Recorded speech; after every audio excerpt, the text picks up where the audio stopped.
What's up, everybody? Welcome to a special edition of a Ducking Wrestling podcast. Here, as always, the big dog daddy, your boy Art, checking in with y'all. The world of professional wrestling is in mourning today. Yesterday, the immortal Hulk Hogan passed away, 71 years young, from cardiac arrest. So, we are going to do a special edition of a Ducking Wrestling podcast tonight and just talk about Hulk Hogan. You know, what he meant to us as wrestling fans, what he meant to us as millennials, elder millennials, and I'll be joined by some special guests on the other side. So y'all sit back. We'll see you in just a second. Previously on a Ducking Wrestling podcast. Raven rules. Well, I mean, it's. I don't think that was his saying, but all right. No? Have a good Well, hell, time. he's from he's the part of the It's a nice day. It's a nice day. I fucked it up. Which, by the way, In the 90s, I was a Nitro girl.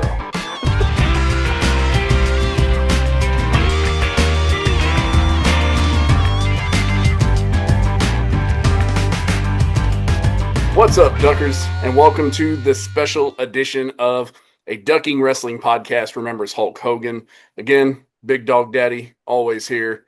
We got sitting in this month, this day, this sad day for the wrestling community. We got Jerry over here, man. So this is nothing formal, guys. We are gonna just kind of go off and talk about memories of Hogan, kind of what he meant to us as wrestling fans, and kind of what we overall think is his overall legacy is going to be in professional wrestling. So, Jerry, man, you were more the WCW guy, so I think a lot of your experience with Hogan came from the NWO. WO, absolutely, man, absolutely. But I mean, obviously, he goes way further back than that, and I think for me, even though I was never like a fan, really strictly speaking, he might not be the greatest wrestler of all time, but I would argue that he's easily the most important and influential. I would say. I'd agree with that. I was actually listening. So there's a on Sirius XM, there's a new channel. It's just all pro wrestling from like 8 a.m. to 4 p.m. is different shows. Yeah. Yesterday they were talking and they had Ric Flair on the phone. And Ric Flair, you know, the guy interviewing him, his name's Dave LaGreca, lifelong wrestling fan. He made the comment to Ric Flair. He said, you know, I consider you the greatest professional wrestler of all time. And Ric Flair said, no, it was Hulk Hogan. And then you kind of gotta separate out like entertainment and what the WWE was versus like what the territories were, where it was like gritty wrestling. And Yeah. I think Hulk Hogan will go down as the greatest superstar Yeah. of all time. Like Right.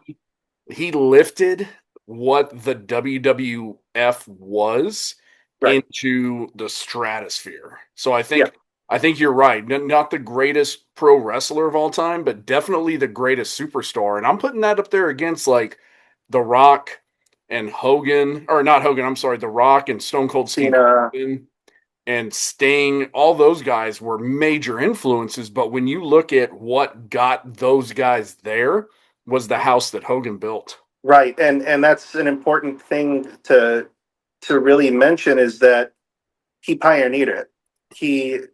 So there were a lot of people that stood on the shoulders of that giant that Hogan kind of, I guess, either begrudgingly or inadvertently passed the torch to, like guys like Cena, who they're in the conversation of being the greatest of all time. You know, deservedly so, but he didn't. Hogan paved the way for these guys. I mean, even folks like, I think like Macho Man, you know, guys like the people that he kind of like was around during his heyday, they wouldn't be half the stars that they were if there wasn't a Hulk Hogan. Yeah. Their characters wouldn't carry the weight that they carried. Iron Sheik would not be Iron Sheik without a guy like Hogan. You know, you need a good villain is only as good as the hero he goes up against. Yeah, you think about all of the boppas that Iron Sheik talked about Hogan over the years. You imagine if that was like somebody else? It's Who just would care? like, You wouldn't care as much. yeah, yeah, You have to absolutely. have that giant, and Yeah, that's what Hogan was. which he definitely was. I mean, early on with the AWA, they were talking about like before Hulk Hogan came to the WWE, what would have happened if he had stayed in the AWA and they had been able to push him. But then you take the other element of that, which was Vince McMahon and his Yeah, desire to be a global company that without Hogan, I mean, really, who would have been there, to fill that role? I mean, the idea that Hulk Hogan was, you have Macho Man, who was a great character, a great pro wrestler, not a huge guy. You right. had Andre, who at that point was already on the downside of his overall career and had never been that person Yeah, around the WWF or even to the WWF.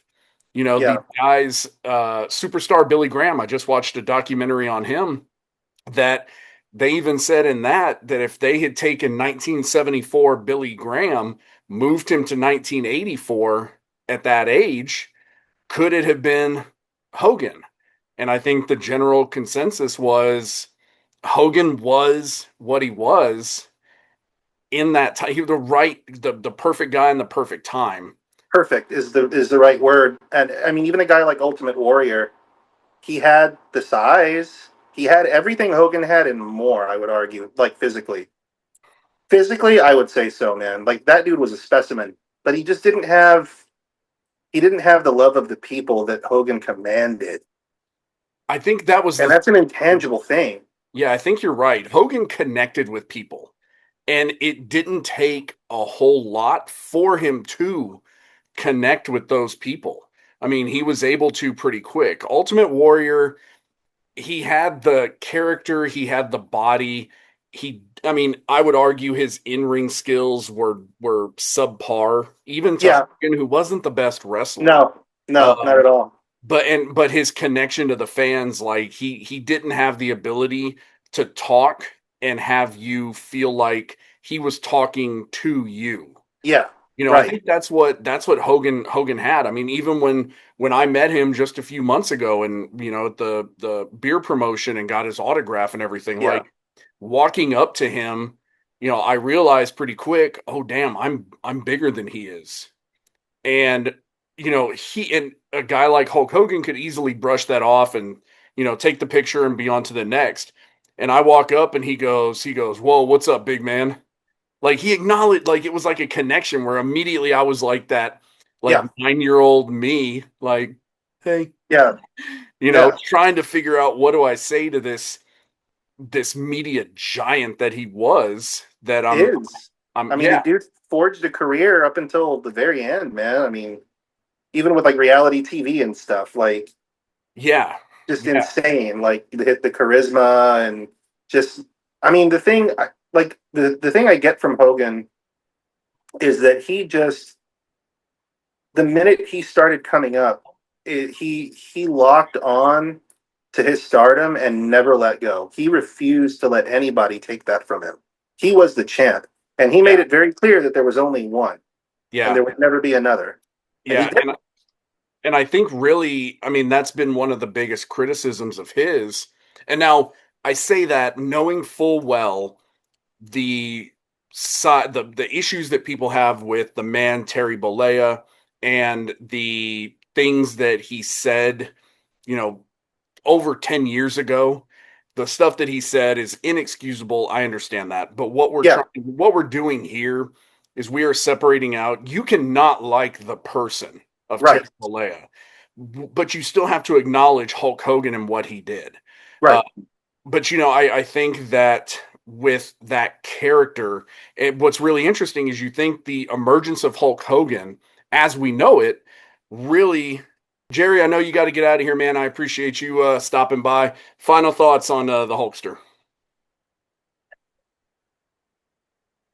what can you really say about the most important person in all of wrestling, who had an incredible career from the 80s all the way through like the early 2000s, I want to say. And, he's going to be missed. I mean, you can say what you want about the man, but there will never be another Hulk Hogan. He built that company. And I think every wrestling fan, every professional wrestler, they're indebted to that guy. Whatever you want to say about him, he built what modern professional wrestling is. And he's gone, and it sucks, but I mean, all you can do is look back fondly on what the guy did. Absolutely. All right. Well, we're going to take a break. Jerry, love you, man. We'll see you Hey, next much time. love, brother. Y'all hang on. We'll be right back. Hello, wrestling fans. This is Fanboy Dave. Catch myself, Big Kev, and Jeremy from Brothers of Discussion weekly on Spotify, Apple Podcasts, and any other platform you use to listen to your favorite podcasters. We talk about WWE mostly and have a real good time giving our takes. And every now and then, might throw a little shade at AEW. So hope you give us a shot. You won't be disappointed.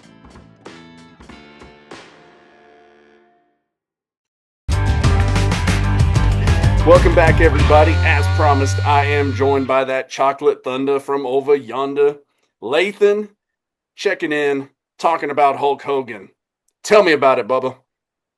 Man, that's when I saw it yesterday, it was a shock. Needless to say, of course, it is what it is. A wonderful. I think Mick Foley said it best when I saw like a lot of comments yesterday. Like it was more of he wasn't a perfect person, but left a legacy of memories or something to paraphrase. And like I posted yesterday, the 8-year-old Hulkamaniac in me kind of was sad, because he's the reason I got into watching wrestling for the most part. Just like the same broken record, mostly everybody that was born in the late 70s to the early 90s, and hell, even late 90s, is speaking. Hulk was some kind of presence there that influenced them to watch wrestling, and he was the household name for a long time. So, given his later life indiscretions and whatnot, they are what they are. I'm not here to completely pass judgment, because everybody has something that they've done wrong or felt guilty about doing something. It's just got brought out in a different light. And I'm not one to not talk about it, because on this platform, I've talked about it many times, racist ass Terry. So, but to that extent, like, I know right now it's not a time to, keep on harping on it. Like, just, he's dead.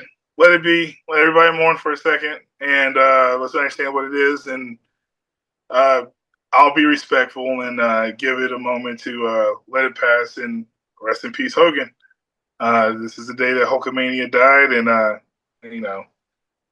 it's a Saturday, but a sadder day, not Saturday. But at the same time, I remember from all the good times and try not to emphasize some of the crazier times. Yeah, I think you hit the nail on the head there, man. We've all got situations and stuff that we're not proud of by any means. I think him later on in life making amends, knowing that what he did was wrong, and how he, the stuff he said was 100% wrong.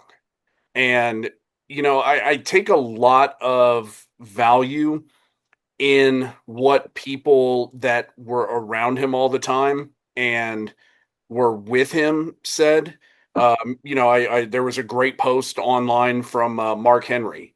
I mean, he made a great point in there about, that kind of exactly like you did. He wasn't a perfect person, but you cannot deny the influence that Hulk Hogan had on the profession we love, which honestly may not be here the way it is were it not for him and Vince, both very flawed men, But again, you can't take away what they've done. I mean, I was talking with Jerry about just in the 80s and 90s that Hulk Hogan pretty much maintained the exact same character for so long, almost like a John Cena until recently. And Yeah. then you had Hogan who reinvented himself and became maybe even more relevant for the next, 5, 10 years, then coming back to WWE and becoming an amalgamation of his personas and again being better and more relevant when he was almost 60 years old, man. So yeah, I think you're right. You don't, there comes a point where me as person I am, it's not my place to say whether somebody should forgive him or not, but saying like you can't deny his influence into the sport we love. Yeah. Unless you're an Iron Sheik, then by all means. Yeah, that's like the polar opposite. You go, Yeah. yeah, you can be Jimmy Hart or you can be Iron Sheik. Those are the two. Yeah. There's no in between. It's just that's what it's going to be. Yep, So yeah, man. absolutely. Well, we're gonna keep it short, everybody. Lathan, I'll get you out of here, man. Give me your final thought, final message on Hulk Hogan. Okay, real quick. Fuck racist ass Terry. But at the same time, rest in peace, Hulk. Um, thank you for the memories. Thank you for making me the lifelong fan I've become, and the childhood that kept me entertained in a time where I didn't have much. I had wrestling, and most of the time, Hulk Hogan was somewhere in the mix of it. So, rest in peace. All right, man. Well, we'll go ahead and get you out of here, guys. We're gonna take our last break. We'll come back with a couple final thoughts, and we'll get y'all out of here. Welcome back. Welcome back. Welcome to Too Hard, Too Fast. Too hard, too fast. Too hard, too fast. Too Hard, Too Fast. Welcome to Too Hard, Too Fast. Welcome back. Too Hard, Too Fast. Where we go off the rails and George has to worry about it. So here we go. Find Too Hard, Too Fast podcast on Apple, Spotify, and YouTube. Welcome back, everybody. Want to say a quick shout out, thank you to Lathan and Jerry for jumping on, having a quick little discussion about Hulk Hogan. So we're going to wrap it up here. At the end of the day, like we were saying, Hulk Hogan was a flawed man, just as we all are. But his contributions, what he did, how we enjoy professional wrestling today would not be possible had it not been for him and how he did stuff. Even on his career side, you can say what you want about the controversies with the unionization, creative control, whatever it may be. Those are all fair discussions to do, but it is what it is at this point. So, on behalf of a Ducking Wrestling podcast, we want to say rest in peace, Hulkster, and vaya con Dios.